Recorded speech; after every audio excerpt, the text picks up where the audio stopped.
Epílogo. Quando os três gênios estavam sozinhos em Nazarick novamente, Ainz os convocou imediatamente para seu escritório particular. Eles ficaram na frente dele apenas o tempo suficiente para se ajoelharem quando entraram, apenas para se levantarem e puxarem cadeiras para falar na frente dele ao seu comando, mesmo sem rosto. Ele estava claramente preocupado. A profecia final dela falava de Ragnarok. Você sabe o que é isso? Ainz perguntou sem rodeios, sua mão esquelética abrindo e fechando em um ritmo contínuo. Eles trocaram olhares e Albedo finalmente falou: Meu senhor, nós sabemos apenas o que os Supremos falaram com você em nossa presença. Isso levou todos vocês para longe por um dia inteiro, foi tão solitário. Ela mordeu o lábio brevemente, mas quando Ainz ficou em silêncio, ela se concentrou para longe da memória. É a única coisa que me assusta aqui. Ainz disse sem ambiguidade, não levou apenas seus seres supremos embora, levou todos os seres supremos do segundo mundo para lidar com isso. Foi uma batalha de fim de mundo, uma luta titânica como nada que você possa imaginar. Nós até trabalhamos com nossos inimigos para derrotá-lo. Ele levantou a mão para impedir o voto de confiança iminente de Demiurgo. Não, Demiurgo, estou animado com sua confiança. Foram necessários milhares como eu e abaixo para derrubá-lo. Envolveu itens do mundo que devastaram tudo. Neia nunca esteve no segundo mundo, e eu nunca falei sobre esse evento para ela. Isso significa que ela viu o futuro. Isso significa que o evento vai acontecer aqui, não por um longo tempo. Pelo que posso dizer, muitos outros eventos parecem acontecer primeiro, mas tudo o que isso significa é que temos tempo para nos preparar. Você entendeu? Ainz perguntou em uma voz de comando. Menvater, podemos vencer? Lembro-me que os seres supremos praticamente esvaziaram o tesouro de itens naquele dia na esperança de vitória. O ator de Pandora tinha uma voz claramente preocupada, e pela primeira vez, não fez gestos dramáticos. Eu nunca planejo perder. Nazarick não conhece derrota, mas se quisermos vencer, precisaremos de tudo. Em suma, faremos amanhã e todos os dias depois, o que for preciso, para dominar o mundo e fortalecê-lo para se preparar para a tempestade que se aproxima. Esses seres fracos são inúteis para isso, mas em 1000 anos, se pudermos torná-los fortes o suficiente? E se outros aliados vierem até nós do segundo mundo? Podemos vencer. Preserve os corpos dos heróis, estude-os e aprenda tudo. E eu quero dizer tudo, não vamos correr riscos. Ainz fez uma longa pausa e fechou as mãos em punhos gêmeos que não se abriram novamente quando ele acrescentou. Eu disse uma vez que este mundo era um baú de joias não reclamado, mas agora eu penso diferente. É minha armadura, e eu sou aquele que irá usá-la. Seu povo são minhas armas, e eu sou aquele que irá empunhá-las. Agora, vá, e faça tudo em seu poder, para me blindar e equipar antes que a tempestade venha. Dê-me este mundo, então torne-o imbatível. Ainz respondeu em sua voz mais nobre, e em um humor sombrio e temeroso. Os guardiões deixaram sua presença, calafrios percorriam seus corpos a cada passo, seu planejamento atrasado apenas por sua incapacidade de falar através de seu espanto por vários minutos. Em outro lugar. Nos dias após a decisão que chocou todo o Império Feiticeiro e seus vizinhos, o debate foi acalorado nas ruas. As tavernas ficaram abertas por mais tempo só para que as pessoas pudessem continuar discutindo. As escolas de aprendizado fizeram do debate sobre a decisão o exame final para as aulas de retórica e as maiores mentes jurídicas do grande império a atacaram tanto a favor quanto contra. Os elfos, é claro, eram universais em seu desgosto, pedindo à rainha a todas as horas do dia e da noite para implorar ao Império Feiticeiro para ignorá-lo. No final, para deixar os elfos à vontade, foi necessária uma carta pública da própria Neia afirmando que ela reconhecia os pontos levantados por seus acusadores e estava satisfeita com o resultado final, embora tenha sido notado por aqueles mais próximos a ela, incluindo a própria rainha élfica, que ela nunca especificou o que queria dizer. Com o resultado final, mas isso acalmou os elfos. Durante a preparação e o julgamento, os agentes de Henry identificaram e eliminaram constantemente os mais agressivamente favoráveis à pena de morte e ao veredito de culpado. O resultado final foi que os atiçadores de fogo que poderiam ter se rebelado estavam gradualmente perdendo influência e habilidade. Como resultado, Os antigos humanos da teocracia Slane começaram a aceitar apoio em Kami-Miyako não muito tempo depois, graças em parte aos esforços combinados de Boabdil e Henri, já que a decisão contra aquele que eles viam como seu opressor resultou em uma visão mais favorável de seus governantes. Em 2 gerações, não havia mais ninguém que não fosse leal. Uma visão que continuou a suavizar conforme os muitos órfãos da guerra começaram a retornar, conforme suas educações no Império Feiticeiro foram concluídas e eles começaram a atingir a maioridade. Esse processo continuou pelos 15 anos seguintes, até que poucos viveram que se lembravam da vida sem um monarca morto-vivo sobre eles, e ainda menos que tinham uma visão menos do que favorável. Se alguma dessas ações secretas foi motivada pela amargura de Henri sobre as rebeliões provocadas por Agante na guerra, ela nunca admitiu abertamente. Muká faria fortuna vendendo bens de prisão e se converteu completamente menos de 6 semanas após a partida de Neia. Ele começou a emitir liberdade condicional para os mais leais, colocando-os para fora através do templo na capital para administrar, criando os primeiros programas de liberação de trabalho, e com a ajuda dela, fazendo networking com os guardas ao redor do reino Minotauro para trazer os sacerdotes que serviam ao anjo de Quiril, e a arte popular começou a retratar Quiril como um morto-vivo não muito tempo depois. Mubin retornou à fortaleza de Último Lar e se viu sendo colocado no comando, empreendendo a longa e árdua tarefa de reconstruí-la. Guiado por uma nova filosofia, ele começou a tentar construir seus soldados da fortaleza, enquanto protelava os ataques de Devor que ele não conseguia derrotar, deixando carne de gado real em barris salgados para os invasores levarem embora, fingindo que ele tinha sido tão intimidado que seus guerreiros estavam sendo massacrados pelos seus próprios em vez de enfrentar os Devor novamente, um engano que continuou enquanto a fé começou a se espalhar como fogo. Lovin morreu na prisão 200 anos após cumprir sua sentença e foi enterrado nu em um campo para torná-lo um pouco mais fértil. As profecias de Neia foram registradas e analisadas em detalhes, e ela ocasionalmente tentava estimular uma previsão sempre que o colar era removido para ser drenado. Essas profecias foram reunidas, e o livro de todos os dias, compilado após sua morte e mantido na biblioteca particular de Nazarick, fora dos limites de todos, exceto um punhado de guardiões. Embora frequentemente tocado mesmo quando não era lido, tanto pelo pai quanto pela mãe. Histórias do Devor aniquilado se espalharam como fogo na mata entre a população, e mais pressão foi colocada sobre os Ardri e Rigan para militarizar, pressão que só se intensificou conforme a justiça negra crescia em poder e influência ano após ano.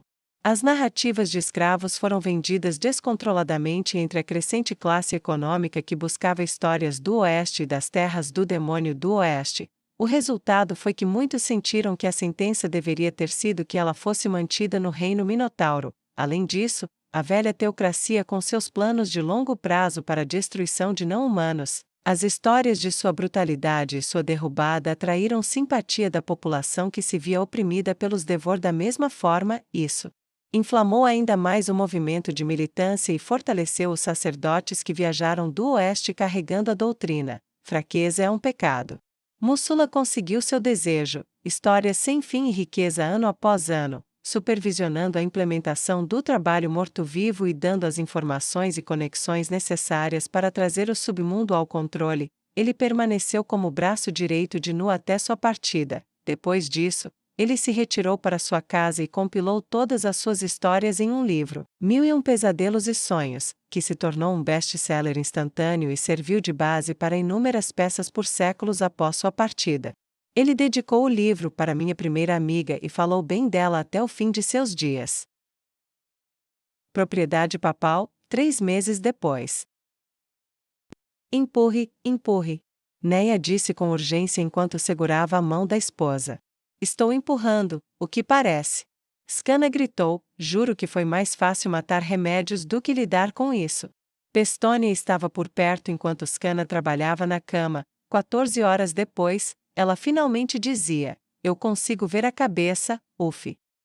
Bem, tem muito mais depois disso. Scanna gritou e apertou a mão de Neia com força suficiente para que até a paladina negra estremecesse com a força do aperto. Quase. Au! Pestonia disse um pouco mais tarde, e então, um lamento estridente encheu o ar. Uma menina, disse Pestônia, e colocou a criança no peito de Scana. Neia pairou sobre ela e tocou a pequena bochecha com uma carícia gentil. Bem-vinda ao mundo, pequena, estou feliz em conhecê-la. Ziânia. Scana sorriu cansada e olhou para a pequena protuberância crescendo lentamente na barriga de Neia. Eu ficarei feliz não importa o que aconteça, mas você sabe, eu espero que você tenha um irmão para ela aí. Neia sorriu, chame isso de intuição, mas acho que sim, já volto, vou avisar Mutreil que ela tem uma irmãzinha para mimar. Menova, 2 anos após o julgamento.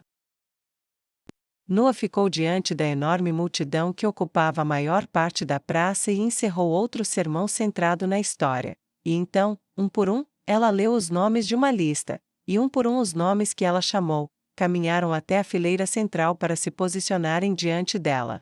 Esses jovens sobreviveram aos perigos do cativeiro de Devor. Por 2 anos eles lutaram e trabalharam duro para se tornarem fortes. Por 2 anos eles forçaram seus corpos além dos limites da resistência. Por 2 anos eles derramaram suor e sangue para se tornarem fortes. Agora, eles ganharam a armadura da justiça negra, eles ganharam as glórias da arte rúnica de Sua Majestade, e são os primeiros de sua espécie, uma unidade de minotauros de escoltas da justiça negra. Agora eu gostaria de apresentar seu comandante. Da multidão, estava o maior minotauro que qualquer um deles já tinha visto.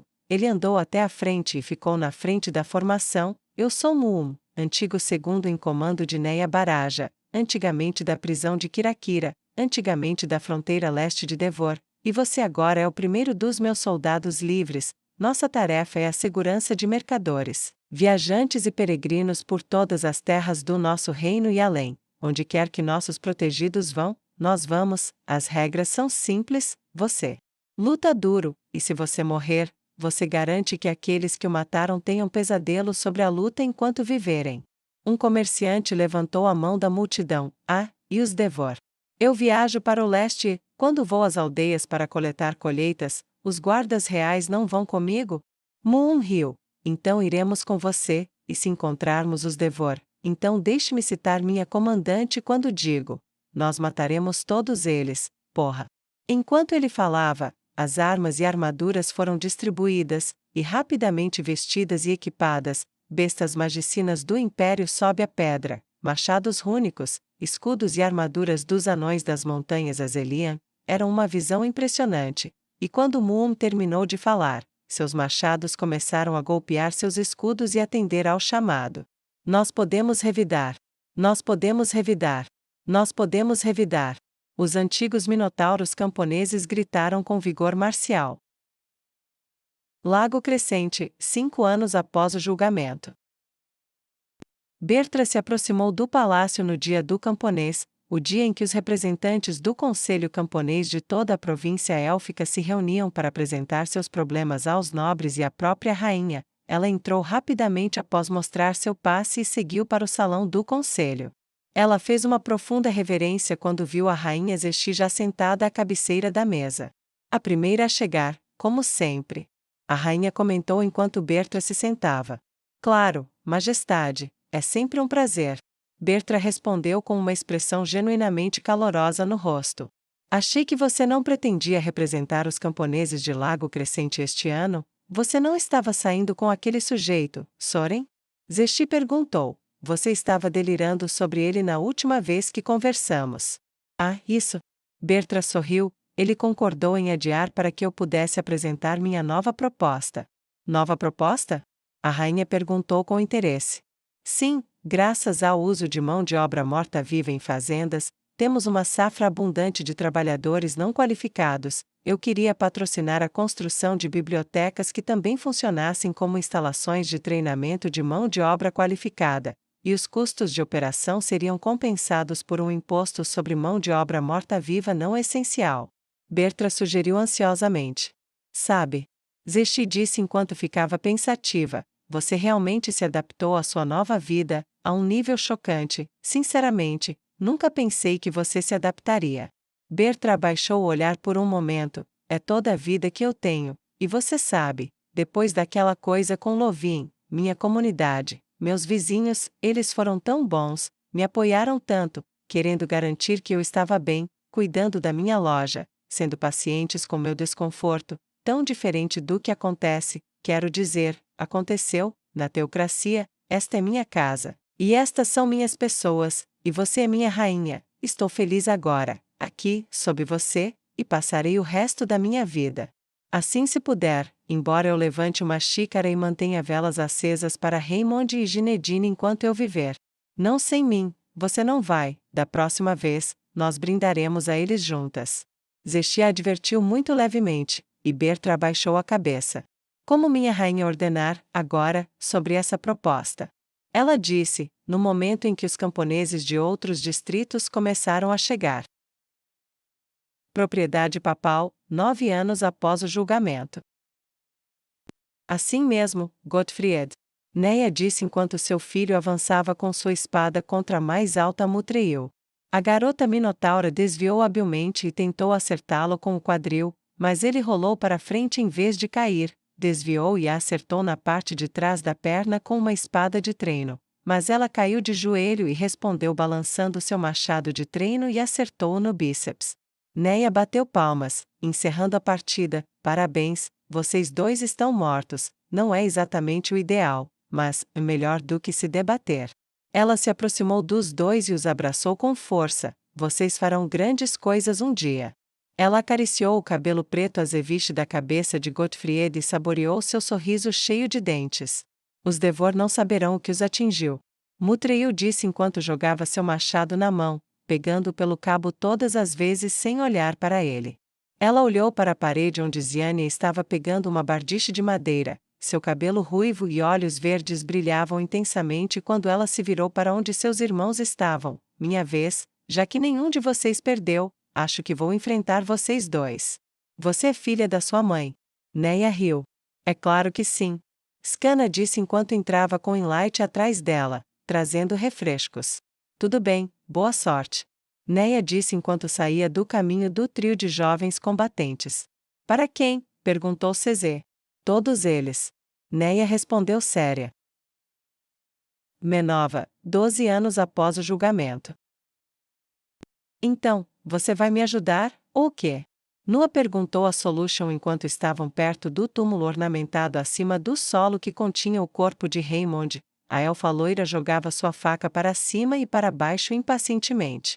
A empregada demônio sorriu desumanamente. Prove para mim que você está falando sério. Eu estabeleci todas as fazendas de mortos-vivos, fiz Mússula fazer com que todos os bandidos da área se entregassem, ou matassem aqueles que não se entregassem, consegui converter a maior parte da capital e colocar um novo padre, e estou prestes a sair para começar. O quão mais séria eu posso ficar? Nua exigiu irritada enquanto franzia a testa para seu antigo professor. Alimente-me, e eu te ajudo, Sua Majestade já me deu aprovação, mas nada é de graça e se você não consegue fazer tanto assim, não acredito que você vai conseguir. Ela riu levemente. Alimentar você com o quê? Nua perguntou com uma veemência brusca na voz e se aproximou da empregada demônio. Isso. Solution disse, e apontou para a mão esquerda de Nua. Dê-me isso, e eu guardarei o resto de você. Você sempre cobra um preço alto pela sua ajuda, não é? Nua perguntou respirando fundo. Sim, mas eu sempre entrego as mercadorias. Solution apontou com um dedo levantado em provocação. Tudo bem, pegue. Nua respondeu, estendeu a mão e levantou a faca para cortá-la. Não. Eu quero fresco, ainda com osso. Solution respondeu, e Nua relaxou o braço para deixar a empregada demônio segurar seu antebraço com surpreendente gentileza entre os dedos. Você pode morder alguma coisa, eu te dou isso. Solution disse com o tipo de magnanimidade que só um sádico oferece. Nossa, obrigada. Nua respondeu sarcasticamente, pegou um pedaço de pau do chão, enfiou-o nos dentes e mordeu. Nua observou enquanto seu braço era lentamente levado até o peito de Solution, e sua mão colocada no peito da empregada demônio, era fascinante de certa forma, íntimo, e a maciez da pele da empregada demônio era atraente até para ela. Seus olhos não conseguiam se afastar da visão de seus dedos desaparecendo na carne, e então, a dor atingiu. Os olhos de Nua se arregalaram e ela uivou para o bastão enquanto sua carne, nervos e ossos se dissolviam até o pulso, seu corpo inteiro tremia. Ela largou a faca e segurou a pedra com a mão livre, pousando por acaso nas mãos dobradas representando a maneira como o corpo de Raymond descansava. Por um momento, pareceu a ela como se ele a estivesse segurando através da dor, e então acabou. Ela retirou o braço quando o aperto de Solution diminuiu, e olhou para o toco onde sua mão estivera. Seu corpo ainda tremia de dor e com lágrimas de agonia rolando pelo seu rosto quando Solution estalou seus lábios. Uau, você realmente tem um gosto bom, eu realmente fiquei pensando, mas, agora o que fazer com sua mão arruinada? Ela deu um tapinha na bochecha de forma exagerada, como se não tivesse ideia. Você tem algo em mente? Eu sei que tem, ainda dói, meu Deus, isso dói.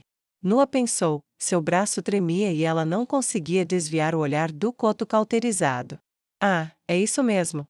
Isso. Solution riu, alcançou seu corpo e puxou algo. Ela se moveu rápido demais para a sacerdotisa élfica responder, e de repente a dor se foi. Nua olhou sem entender o que havia sido colocado ali. Experimente, me diga como você gosta da sua nova mão. Solution disse presunçosamente, eu sabia que você conseguiria, então eu fiz isso para você, um presente de professora para aluna. O que é isso? Nua perguntou enquanto movia o antebraço e tentava trabalhar no objeto. Uma mão mágica do Império sobe a pedra, com alguma colaboração dos ferreiros rúnicos, fortemente encantado nem começa a descrevê-lo, perfeito para tomar poder. O sorriso desumano de Solution não deixou seu rosto. Então, você está pronta para ir? Sim, as cidades-estados dos Elfos da Floresta a leste do Triunvirato conhecerão a justiça de Sua Majestade. O meu nome não é Nua Calen Aivenor. Ela disse com uma voz determinada enquanto seu coração começava a bater mais rápido. Agora você vem comigo ou não? Eu posso comer? Solution esfregou as mãos vorazmente e revelou sua boca salivando. Não, se o que eu entendi for verdade, você poderá festejar. A sacerdotisa respondeu docemente como um demônio aos ouvidos de Solution. O portal se abriu, e elas nunca chegaram a um acordo sobre quem passou por ele primeiro. Devor Capital, 19 anos após o julgamento. O que você quer dizer com? Eles estão todos mortos. Meu primo liderou aquela unidade. O imperador Mossetu rugiu e jogou sua taça na parede, quebrando-a contra a pedra da corte de seu palácio. Senhor! O homem-urso tremeu enquanto se ajoelhava diante do imperador Homem-Leão. Exatamente o que eu disse, seu primo morreu devido aos ferimentos depois de nos contar o que aconteceu. Eles cortaram seus braços e pernas, e o fizeram contar a alguém o que aconteceu e então, bem, de acordo com ele. Ele engoliu em seco e empurrou para frente. Havia minotauros em armaduras, liderados por um campeão enorme, ainda maior que você. Ele tinha um machado branco, um escudo enorme e usava uma armadura grossa. Havia apenas uma centena de gado, mas eles acabaram com toda a força que foi atrás da caravana, e depois foram atrás da vila, e mataram nossos colhedores. O imperador Mossetu se levantou de um pulo, andando sobre as almofadas de seus pés dourados. Ele se afastou de seu assento de pedra. Este não é o primeiro grupo de ceifadores que perdemos, embora não tenhamos perdido nada tão grave em que, cerca de 20 anos? Não desde a época do meu pai. Não, senhor, não temos, até mesmo das vacas, as histórias que recebemos eram misturadas. O conselheiro Homem-Urso disse relutantemente, absurdo demais para ser crível. Eu já ignorei rumores antes, mas... O imperador Mossetu acariciou-o pelo abaixo do maxilar. Lembro-me de ouvir que uma das histórias tinha um campeão minotauro com um machado branco. Eu me lembro dessa, senhor. A história conta que ele era o segundo em comando de um demônio que servia ao Império Morto-Vivo a oeste, a última colheita bem-sucedida. Alguns dos prisioneiros disseram que os templos que estavam surgindo em todos os lugares tinham armaduras como as que o sobrevivente relata, e armas para combinar, e que essas vieram de sua ordem religiosa. Além disso, naquela última colheita, perdemos um pouco de carne e quando as vacas se revoltaram, elas continuaram gritando.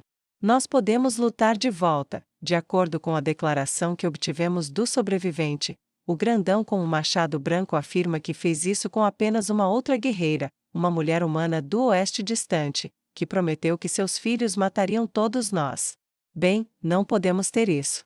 O imperador Mossetu disse com um rosnado, mande uma mensagem aos embaixadores Mista e Tenosha.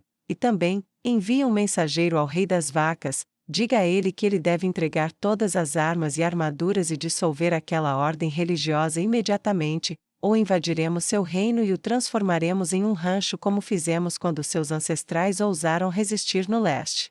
Senhor, você realmente acha que precisamos do resto do triunvirato? O conselheiro perguntou com seus olhos negros arregalados. Não, eles são apenas vacas, e o pouco que sabemos do império além delas, é apenas um morto-vivo, e o que ele conquistou? Nada, demi-humanos, elfos, humanos, e os idiotas degenerados que tratavam vacas como iguais que arruinaram seu próprio país antes mesmo de chegar lá, um império de lixo, mas eu quero o horror gravado em suas mentes por 1000 anos, nós ensinaremos ao Oeste o que significa terror, e se a ordem religiosa no Oeste interferir, bem, nós ensinaremos a eles o significado do medo. O imperador Mossetu riu cruelmente. Vou lhes ensinar uma lição que eles não esquecerão. O conselheiro Homem-Urso estava prestes a começar a rir quando sua boca parou antes que um som pudesse escapar de sua boca. Ele olhou para a janela através da qual a luz brilhava e projetava a grande sombra de seu poderoso imperador. Por que ouço o som de risadas, lá fora? Ele se perguntou, e um arrepio percorreu sua espinha. Propriedade papal, 20 anos após o julgamento. Neia estava sentada sozinha em seu escritório na mansão papal, com um livro na mão e uma pedra leve sobre o ombro. Ela virou a página e suspirou revirando seus olhos aterrorizantes. Algo errado, meu amor, você está aqui há horas? Scanna perguntou da porta. Você tem ideia de quanto tempo leva para te encontrar em uma mansão desse tamanho? Ela colocou as mãos nos quadris e bufou levemente aborrecida até que Neia olhou para cima e Scanna viu a expressão de sua esposa. Neia, sério, o que está acontecendo? Ela entrou e cruzou a sala com passos longos e decididos, suas mãos se estenderam e tocaram o ombro direito de Neia, enquanto sua mão esquerda foi até o queixo de Neia e inclinou sua cabeça para cima. Eu estava, bem, apenas lendo. Você sabe que muitos livros foram escritos sobre nós desde que a guerra acabou. Eu estava lendo um, e eu juro, eu realmente gostaria de conhecer o casal nesses livros. Eles são tão confiantes, oniscientes. Quero dizer que Neia e sua amante, Scanna, eles parecem deusas da guerra. E ó, que guerra maravilhosa deve ter sido, tão gloriosa e... O sarcasmo escorria como xarope sobre panquecas dos lábios da papa. Scanna conseguiu dar um pequeno sorriso. É só o que os escritores fazem com aqueles que eles veem como heróis. Você não deveria pensar muito sobre isso. Eu não faria isso, mas Mutreil, Gottfrieds, Ziania, todos se inscreveram para posições de comando. Por todos os nossos esforços para dizer a eles o quão horrível a guerra é, eles querem ir, eu não quero que eles vão. Eu não quero que eles vão. Eu não posso perdê-los. Neia exclamou em um lamentável meio-lamento. Eu sei que isso é hipócrita. Nós os treinamos para a guerra a vida inteira, os treinamos para lutar, liderar, comandar e governar, mas agora chegou a hora, e eu não posso arriscar meus bebês. Mas eu não posso dizer não a eles. Eu não posso mantê-los para trás quando todo o império feiticeiro está se mobilizando. Ela piscou para conter as lágrimas. E se eles voltarem como eu? E se eles não voltarem de jeito nenhum? Meu pai certamente os criaria. Eles são fortes, leais, bons servos da coroa, mas ainda assim, saber que seus corpos jaziam sem vida em algum lugar, mesmo por uma hora. Neia jogou o livro através da sala e agarrou sua esposa pelo pulso. Não há nada que possamos fazer? Eu sou, porra. Sou uma prisioneira em minha casa. É claro que não há nada que eu possa fazer, mas, não é possível parar essa guerra? Scanna abaixou-se para ficar no mesmo nível de onde sua esposa estava sentada. Ela nem sequer estremeceu com um aperto forte o suficiente para ter certeza de que teria entortado uma barra de ferro. Não podemos parar o mundo por nossos filhos, mesmo que queiramos. Ela se aproximou da esposa, perto o suficiente para beijar suas lágrimas. Podemos ser corajosas, eu sei, ninguém sabe melhor do que eu o que é ver um ente querido em risco. Como quando eles tiraram você de mim e te arrastaram até o reino dos Minotauros, para ver você lamentando como uma alma perdida sob um capuz quando você não conseguia nem tapar os ouvidos das palavras das testemunhas. E é ainda mais difícil agora, porque essas são nossas crianças, é muito mais fácil, quando são apenas nossas próprias vidas em jogo, ou quando estamos juntas. Ela acariciou o rosto de Neia com as duas mãos e deixou que seus polegares enxugassem suas lágrimas. Eu não quero nada mais do que me jogar aos pés do meu sogro e implorar. Implorar, para ele, poupar nossos filhos, não os envie, não arrisque suas vidas, aquelas pequenas vidas que criamos, ou geramos e parimos com dor. Não os envie para algum campo de batalha distante, deixe-os ficar aqui, seguros, conosco, suas mães. Scanna se inclinou para a frente e beijou Neia na testa. Mas é aqui que nossa coragem deve ser maior, maior do que em Oburns, ou Prat, ou Kamimiako, ou Menova. Eu sei que é difícil, até parece impossível, mas nós podemos fazer isso, e nós suportaremos o fardo juntas. Scanna sussurrou, e Neia estendeu a mão e a puxou para um abraço apertado. Eu não quero perdê-los, nem para a morte, nem para um pesadelo. O que mais temos que abrir mão? Neia sussurrou no ouvido de Scanna. Controle, eles estão fazendo suas próprias escolhas, não podemos impedi-los, e os preparamos da melhor forma que podemos. O que fazemos é garantir que eles saibam que estamos aqui para eles quando voltarem. Não importa o que isso signifique para quem eles se tornarão lá fora. Scanna disse suavemente, e ficou com sua esposa assim, até o sol nascer na manhã seguinte. Por fim, Neia acordou e tocou a campainha para chamar um servo. O sol mal estava aparecendo pelas janelas quando Enlight chegou, e Neia ordenou que seus filhos mais velhos fossem trazidos. Eles chegaram em pouco tempo. Neia sorriu um pouco enquanto se sentava na cadeira ao lado de sua esposa, claramente ainda sonolenta. Apesar de sua idade, Neia ainda parecia tão forte e firme quanto eles se lembravam de suas infâncias, mas quando sua outra mãe acordou, sua expressão se tornou severa. Em poucos dias, vocês partirão para o que acham ser uma grande aventura, algo para o qual os preparamos ao longo de suas vidas. Neia disse sonoramente, apenas o tremor de suas mãos denunciava seu nervosismo, e isso desapareceu quando Scanna as tomou nas suas. A verdade é que nós preparamos você para andar pelo próprio inferno. Você ouviu as gloriosas histórias bárdicas e viu as peças de suas mães, mas isso é entretenimento, a verdade é um pesadelo que arruinou quem eu era e me transformou em um monstro que fui a julgamento por crimes de guerra.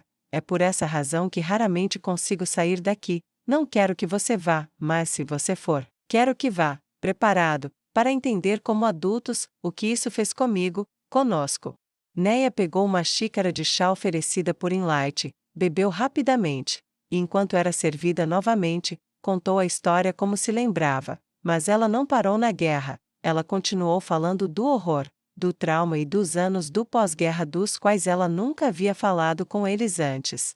Os filhos adultos estavam sentados em frente a eles, com os olhos fixos na mãe, enquanto tentavam, sem sucesso, imaginá-la tentando tirar a própria vida. Eu sei, é difícil imaginar sua mãe desse jeito, não é? O rosto de Neia ficou profundamente envergonhado quando Scanna apertou sua mão em segurança. Essas são as partes da guerra e eventos traumáticos que os bardos não falam. Mas, você melhorou, certo? Mutreil perguntou. Então fechou a boca e coçou seu chifre enquanto a tênue lembrança de sua mãe humana como a Senhora do Sangue rasgando um crânio e cortando cabeças fazia cócegas em seu cérebro. Neia balançou a cabeça lentamente. Gostaria de dizer que melhorei, que a voz na minha cabeça que me diz que sou veneno, que a voz que me diz que vou matar todos que amo no final, foi embora e nunca mais voltou. Gostaria de dizer que entrei em tratamento, fiz tudo o que o rei feiticeiro disse e que tenho vivido feliz para sempre desde então. Outra xícara de chá foi entregue a ela e ela terminou rapidamente antes de continuar. Mas não é assim que funciona. Fiz tudo o que era suposto fazer, e mais ainda. E é por isso que tenho vocês, filhos maravilhosos, esta esposa maravilhosa, e uma vida que, até o último momento, terá valido a pena ser vivida, mas, ainda ouço às vezes, não é tão alto ou tão frequente, e, não tento mais arrancá-la, em vez disso, deixo-a falar, sei que o que ela diz não é verdade, se fosse verdade, vocês todos não estariam perto de mim agora. Ela fez uma pausa e olhou em volta, um toque de brilho surgiu em seus olhos, e embora sua voz tenha falhado, não era tristeza, era uma espécie de alegria. Em vez disso, sento com isso, tento entender o que estou sentindo por trás dessas palavras. Sei que remédio se foi e nunca mais voltará. Então sei que sou só eu, minha voz, meus sentimentos, e eu tenho que entendê-los. Solidão? Medo? Ansiedade? Estou apenas cansada, espalhada como pouca manteiga para passar em muitas panquecas? Às vezes acho que tenho a resposta, às vezes não, mas não me julgo mais por sentir as coisas que sinto. Em vez disso, embalo esses pensamentos e sentimentos como um pássaro que caiu do ninho e chama sua mãe para vir salvá-lo. E quando ele fica quieto novamente, e quando ele diz o que quer, eu abro minhas mãos e o deixo voar para longe novamente, então volto para minha vida. Sabendo que aqueles que me amam, aqueles que me apoiam, estão lá para me dar um ombro quando eu preciso. O filho dela foi o primeiro a falar, mas, por que nos contar isso agora? Gottfried perguntou ansiosamente, aproximando-se enquanto arrepios subiam por sua pele e um olhar intenso enchia seus olhos azuis celeste. Porque Gottfried, vocês todos se voluntariaram para a cruzada, uma guerra como não houve desde que eu fiquei em Came-Miyako e aceitei a rendição de Raymond. Então vocês precisam saber o que eu mantive em segredo, para que vocês saibam o que pode ser, e que vocês podem voltar disso, e sua mãe e eu, nós tivemos nossas aventuras, boas e ruins, então agora é a sua vez. Mas quando todos vocês forem, eu queria que vocês soubessem que aqui estaremos, esperando por vocês, para ajudar, segurar, o que vocês precisarem. Nós sempre os amaremos, esse é o objetivo de tudo isso, para que quando vocês forem lá, saibam que podem voltar novamente.